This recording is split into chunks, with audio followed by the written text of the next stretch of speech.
अल्लाह तबारक व तआला के फजल व एहसान से आज की तरावी में कुरान पाक के 24 पारे मुकम्मल हो चुके हैं। अल्लाह तबारक व तआला बकिया कुरान को हमें सही तजवीद के साथ पढ़ने की तौफीक अता फरमाए। आज हमने बहुत सारी सूरतों की तिलावत की जिसमें हामीम सजदा भी है और सूरह मोमिन है और मशहूर आयात जिसमें अल्लाह तबारक व तआला ने अपने बंदों से फरमाया है, ए मेरे बंदो, या इबादियल्लज़ीना असरफू अला अनफुसिहिम ला तक़नतू मिन रहमतिल्लाह। अल्लाह फरमाता है, ए मेरे वो बंदे जिन्होंने इसराफ किया और बहुत ज्यादा गुनाह कर लिया, अल्लाह की रहमत से मायूस ना होना, क्योंकि अल्लाह तबारक व तआला तमाम गुनाहों को माफ फरमा देता है। व अनीबू इला रब्बिकुम व अस्लिमू, अल्लाह की तरफ पलट आओ, झुक जाओ, और जो अल्लाह तबारक व तआला की तरफ पलट आएगा अल्लाह तबारक व तआला उसकी पिछली खताओं को माफ फरमा देता है। और दूसरी मशहूर आयत जो साल भर में बहुत सारी नमाजों में तिलावत की जाती है और इसको पढ़ाया जाता है, अल्लाह फरमाता है, वक़ालू लिजुलूदिहिम लिमा शहिदतुम अलैना। क़यामत में जब गुनहगार अल्लाह की बारगाह में खड़े होंगे तो उनके गुनाह की गवाही देने के लिए कि इन्होंने गुनाह किया है, इस बात की गवाही देने के लिए कोई अलग से इंसान नहीं आएगा, बल्कि फरमाया गया कि उनकी चमड़ियां गवाही देंगी कि ये गुनहगार थे। उनके बदन के पुर्जे पुर्जे गवाही देंगे कि ये गुनहगार थे। अल्लाह फरमाता है, जब वो चमड़ियां जवाब देंगी और कहेंगी कि ए अल्लाह, इसने अपने हाथ से गुनाह किए थे, अपने पैर से गुनाह किए थे, आंखों से गुनाह किए थे, तो वो लोग उन चमड़ियों से कहेंगे, वक़ालू लिजुलूदिहिम, जिल्द कहते हैं चमड़ी को, अपनी चमड़ियों से वो कहेंगे, लिमा शहिदतुम अलैना, हमारे खिलाफ क्यों गवाही दे रहे हो? वो कहेंगे, क़ालू अंतक़नल्लाहु अल्लज़ी अंतक़ कुल्ल शै, वो कहेंगे वो रब जिसने चिड़िया को, जानवरों को, इंसानों को बोलना सिखाया, उसने हमको भी बोलना सिखाया। आज के दिन उसने हमको भी बोलना सिखाया है और हम बोलेंगे कि तुमने कौन कौन सी खताएं की। अल्लाहु अकबर। और आगे जब आप चलेंगे, फरमाया गया कि वसीक़ल्लज़ीना कफ़रू इला जहन्नम ज़ुमरा, कि काफिरों को खींच करके जहन्नम की तरफ ले जाया जाए, उनको मुंह के बल घसीटते हुए जहन्नम में ले जाया जाएगा। और उस वक्त जहन्नम में जो जा रहे होंगे वो लोग क्या कहेंगे जानते हैं आप? आज हम ये समझते हैं कि हमने अगर नेकी कर ली और हम नेक रह गए, सुधर गए, तो काफी, हमारे आसपास रहने वाले, हमारी औलाद या उनकी औलाद, हमारे पड़पोते पोते अगर बिगड़ भी जाएं तो हमें क्या फर्क पड़ता है? कुरान की जबान सुनिए। अल्लाह फरमाता है, कयामत में कुछ जहन्नमी हैं, जहन्नम में जाते जाते पुकार करके कहेंगे, वक़ालल्लज़ीना कफ़रू रब्बना अरिनल्लज़ीना अज़ल्लाना मिनल जिन्नि वल इंस नजअलहुमा तहत अक़दामिना लियकूना मिनल अस्फलीन। जो कुफ़ार और मुशरिकीन जहन्नम में चल रहे होंगे, जा रहे होंगे, वो अल्लाह से पुकार कर कहेंगे, ए अल्लाह, हमारे माँ बाप को भी हमारे साथ भेज दे, उन्होंने भी हमें गुमराह किया है। रब्बना अरिनल्लज़ीना अज़ल्लाना, हमें दिखा वो लोग जिन्होंने हमें गुमराह किया था, ताकि हम उन्हें अपने पैरों तले रौंद करके दिखाएं। अब उसमें माँ बाप भी आ जाएंगे जिन्होंने शिर्क की तरफ बढ़ावा किया था, और दोस्त और अहबाब भी आ जाएंगे जिन्होंने उन्हें गुनाहों की तरफ आगे बढ़ाया था। हर वो इंसान जिसने किसी जहन्नमी को जो उस वक्त जहन्नम में जा रहा होगा, उसको कोई ऐसा सबक सिखाया, कोई ऐसा अमल सिखाया जिसकी बदौलत वो जहन्नम में जा रहा है, तो वो खुद अकेला नहीं जाएगा बल्कि तुम्हें भी खींच कर ले जाएगा। आज लोग समझते हैं सोशल मीडिया पर अगर कोई हम चीज शेयर कर देते हैं तो बस हम उसको समझ रहे हैं और हम देख रहे हैं, ऐसा नहीं, बल्कि जितने लोग उसको देखकर गुनाहों में शरीक होंगे, वो गाना सुनेंगे, उन सब का गुनाह आपके सर पर भी डाला जाएगा। और उनमें से अगर कोई जहन्नमी जहन्नम में जा रहा होगा तो ये कहेगा, या अल्लाह मुझे दिखा वो लोग जिन्होंने हमें गुमराह किया है। इसलिए गुनाहे जारिया करने से बचा करें। आज मालूम भी नहीं होता है कि हम कितने ऐसे मजाक वाले वीडियोस, कितने दिल दुखाने वाले वीडियोस और कितने गाने ऐसे लोगों को शेयर कर देते हैं सोशल मीडिया पर, और हजारों लाखों लोग उसको सुन चुके होते हैं। उन सब का गुनाह तुम्हारे नामे अमाल पर लिखा जाता है। और कब तक लिखा जाएगा? जब तक कि वो रिमूव ना हो जाए। खुदा ना खास्ता अगर इंतकाल हो गया हमारा, वो शेयर करने के बाद, मौत के बाद भी, कब्र में पहुंचने के बाद भी, वो जब जब शेयर होता रहेगा, लोग गुनाह करते रहेंगे, उसका गुनाह तुम्हारे नामे अमाल में लिखा जाएगा। ये सब गुनाह जारिया है और यहूदियों ने तुम्हें डाल दिया है इन चीजों में। इसलिए कभी भी जब इन चीजों का इस्तेमाल करें तो बहुत सोच समझकर इस्तेमाल करें। ऐसा ना हो कि आप दूसरों के गुनाह का इल्जाम अपने सर उठाना शुरू कर दें। अल्लाह ताला गुनाहों से हमारी हिफाजत फरमाए। कल के दिन सूरह साफात में एक नबी का जिक्र है जो मुझे जिक्र करना था, बताना था। उनका नाम है हजरत इलियास अलैहिस्सलाम। ये अल्लाह के एक बहुत बरगजीदा नबी हजरत इलियास अलैहिस्सलाम। पूरे कुरान में सिर्फ 2 जगह इनका नाम आया, एक सूरह अनआम में और दूसरा सूरह साफात में। ज्यादा इनकी तफसील नहीं मिलती है कुरान में, हदीस में बस कुछ बातें उनके मुताल्लिक मिली। हाँ, उनके अलावा तौरात में, इंजील में और जबूर में हजरत इलियास अलैहिस्सलाम के मुताल्लिक तफसीली जिक्र मिलता है। नबी पाक सल्लल्लाहु अलैहि वसल्लम फरमाते हैं कि जो रिवायतें तौरात और इंजील के जरिए से मुस्तनद तुम तक पहुंची हो, अगर तुम्हारा दिल करे तो यकीन कर लेना, और अगर ना करे तो उनको झुटलाना भी नहीं। यह ना कहना कि यह गलत है। हो सकता है अगर वो सच में सही आयत है और तुमने इनकार किया तो कुफ्र लाजिम आ जाएगा, क्योंकि सारी किताबें अल्लाह ही की तरफ से नाजिल हुई। वो चारों किताबें अल्लाह की तरफ से नाजिल हुई। ना तस्दीक करो ना तकजीब करो, बल्कि यूं ही उसे छोड़ दो। लेकिन तफसीर में उलमाए कराम ने बहुत सारी उनकी रिवायात जो मुस्तनद हैं और सहाबा किराम से मनकूल हैं वो लिखी हैं, और वो मोतबर भी हैं, उसको लायक एतबार भी समझा जाता है। हजरत इलियास अलैहिस्सलाम के मुताल्लिक मिलता है, आप उर्दुन के शहर जिलाद में पैदा हुए। उर्दुन जो आज जॉर्डन है, वहां पर आप, एक शहर है जिलाद, वहां पर आप पैदा हुए। उस जमाने में बनी इसराइल जो थी, कौम थी, उसका बड़ा दौर दौरा था। हजरत मूसा अलैहिस्सलाम का दौर गुजर चुका था और हजरत इलियास अलैहिस्सलाम हजरत मूसा के भाई के पड़पोते हैं। हजरत मूसा के सगे भाई हजरत हारून अलैहिस्सलाम, हजरत हारून के 3 बेटों के बाद चौथे बेटे हजरत इलियास अलैहिस्सलाम। बड़े नेक, बड़े खूबसूरत, और मिजाज में फकीरी थी आपके। पूरी जिंदगी भर कभी भी आपने अपना घर नहीं बनाया। रास्ते पर चला करते, रास्ते पर गिरी हुई चीजें उठाकर खा लिया करते थे। इस कदर फक्र फाका। कभी सोना होता तो जमीन पर ही लेट जाते, बिल्कुल परागंदा लिबास पहनते। इस तरह के लिबास होते जैसा कि कोई बहुत दूर दराज से सफर से आए हुए हों, कोई नए लिबास नहीं। अल्लाह तबारक व तआला के बड़े महबूब बंदे थे। अल्लाह अपने उस रसूल से बहुत प्यार करता था।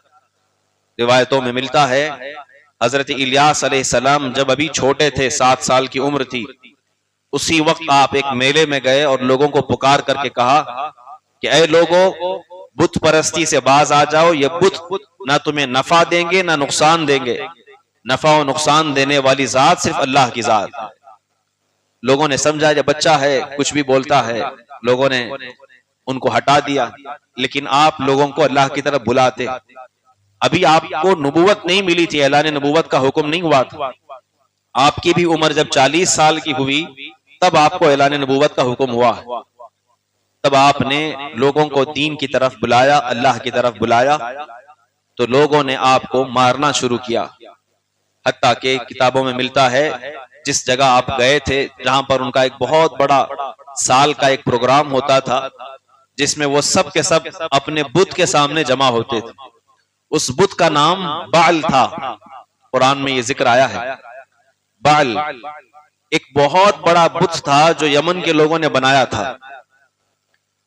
20 गज लंबा था और उसके 4 मुंह थे, बिल्कुल पूरा सोने का बना हुआ था।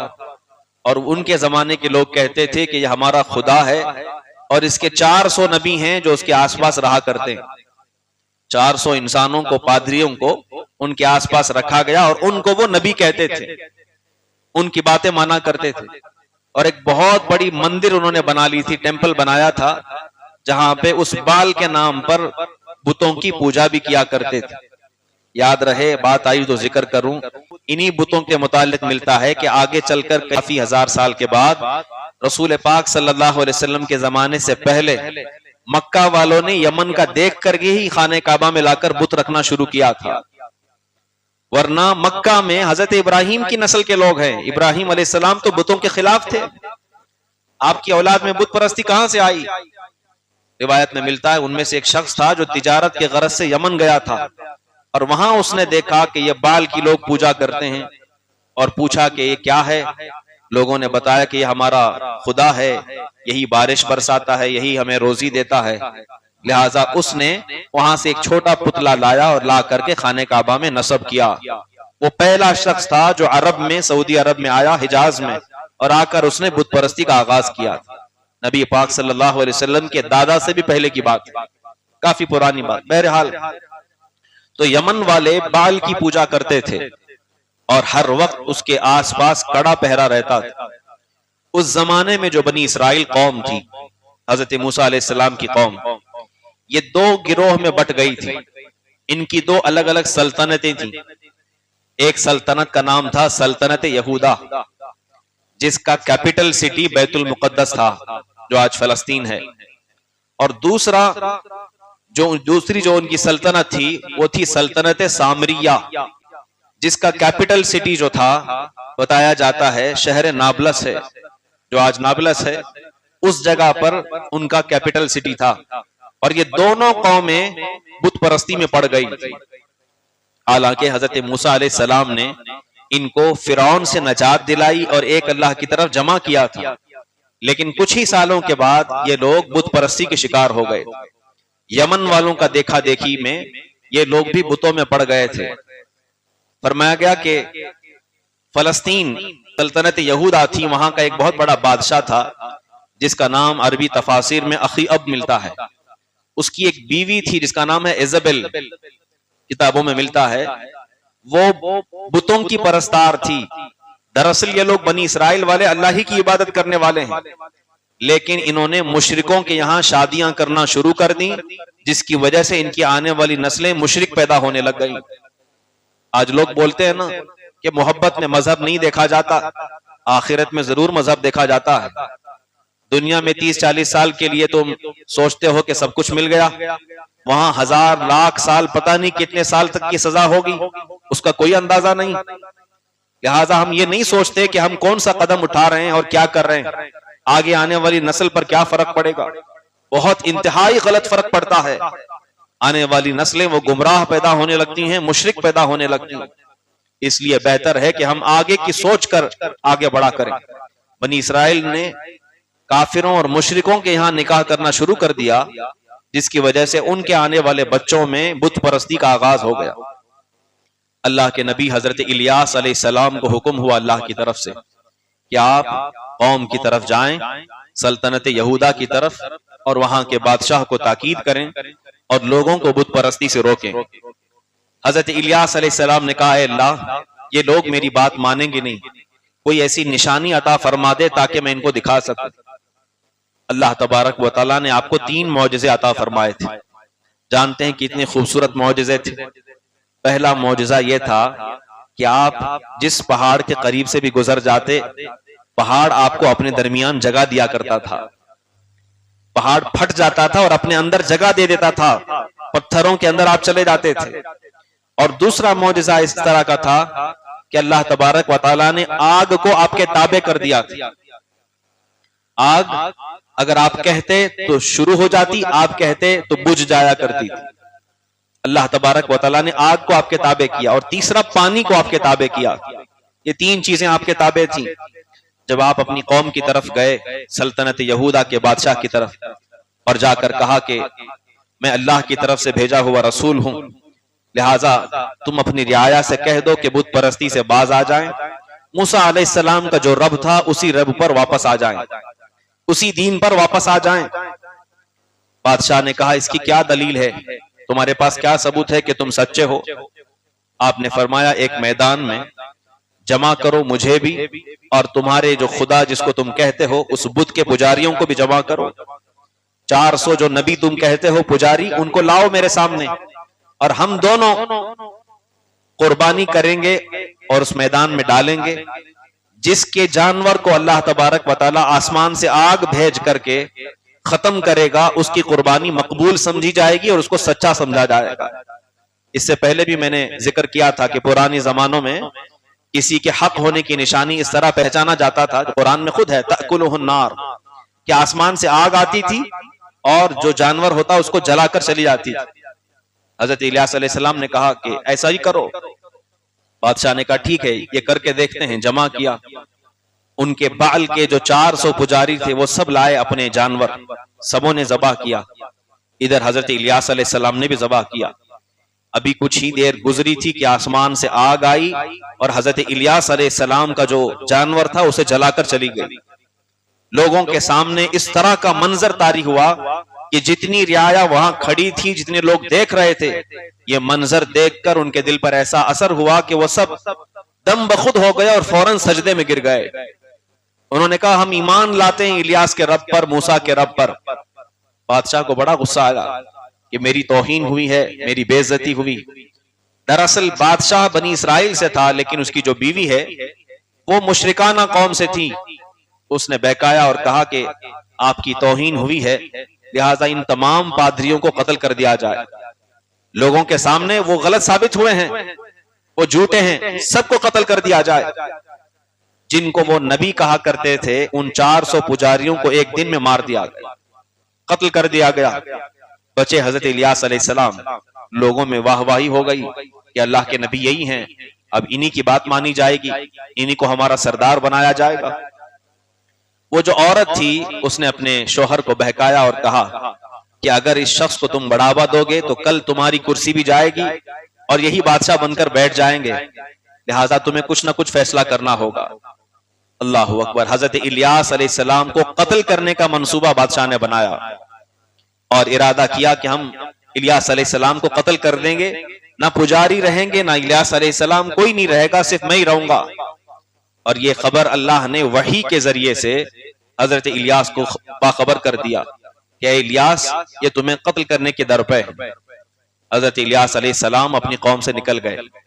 रिवायतों में मिलता है आप दूर दराज के पहाड़ियों में चले गए, पहाड़ से आपने कहा कि मुझे जगह दे दो, आप अंदर दाखिल हो गए और गायब हो गए। आपके पीछे फौजें ढूंढती रहीं, तलाश करती रहीं, काफी दिन तक आप नहीं मिले। और जानते हैं कितने दिन तक आप उस गुफा में रहे? आप 10 साल तक उसी गार के अंदर बैठे रहे, अल्लाह की इबादत करते रहे। 10 साल तक आप बाहर नहीं आए।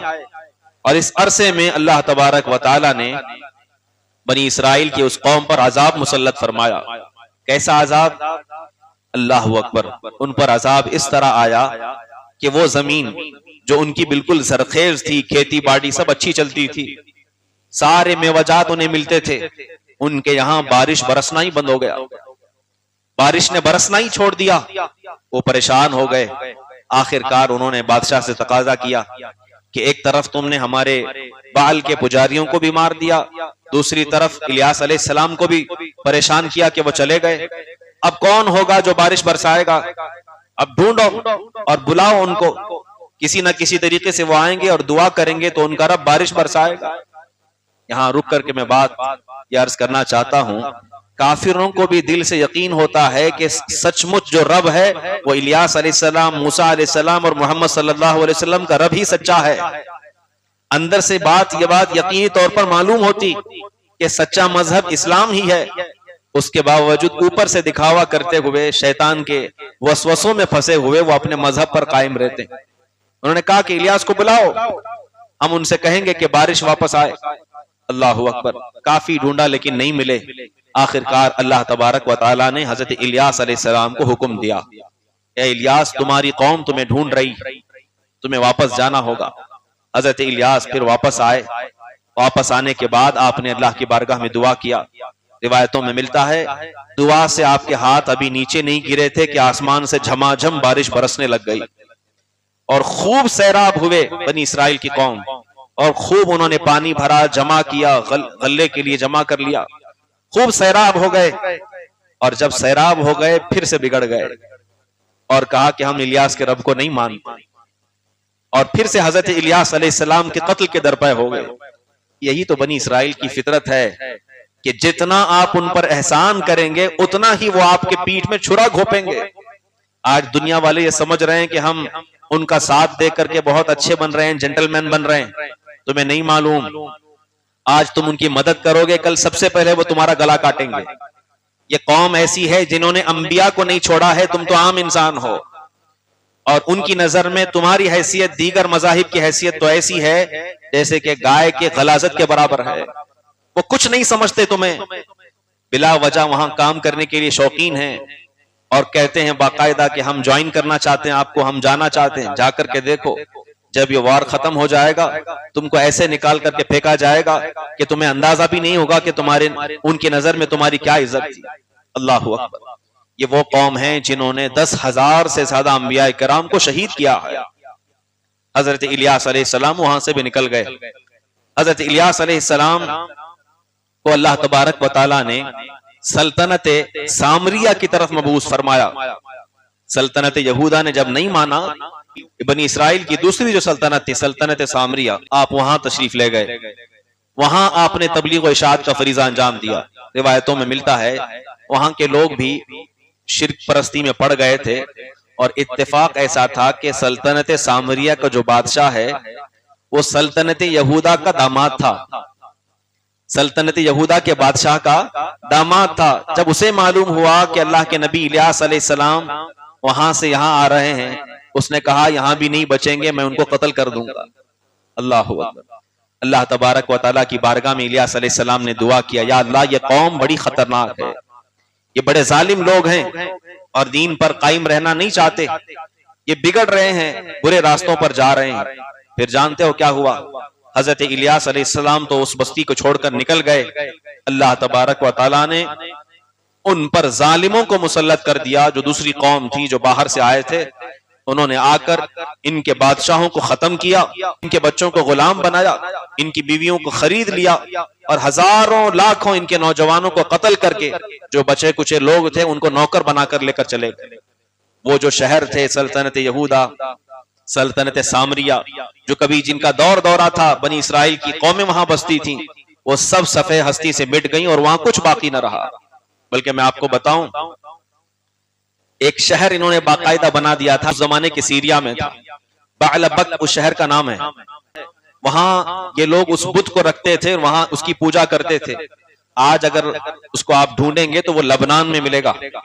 लबनान में वो जगह है जहां पर वो शहर है बालबक।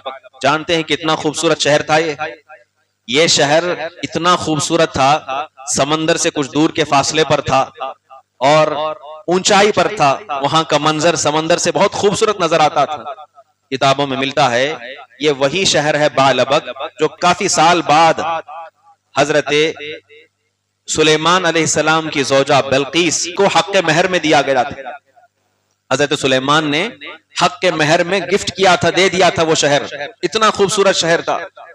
और उसके बाद यूनान जब पावर में था, यह बात की बात है, यूनानियों ने भी वहां पर अपनी आबादी बसाई थी। हत्ता के अगस्तस जो कहा जाता है, अंग्रेजों का एक बादशाह रहा है, उसने अपनी आबादी वहां पर बसाई। हत्ता के वहां पर काफी साल तक ये चीजें चलती रहीं। आखिर में आज से 1000 साल पहले सुल्तान नूरुद्दीन जंगी ने फतह की थी और वहां पर इस्लाम का झंडा लहराया।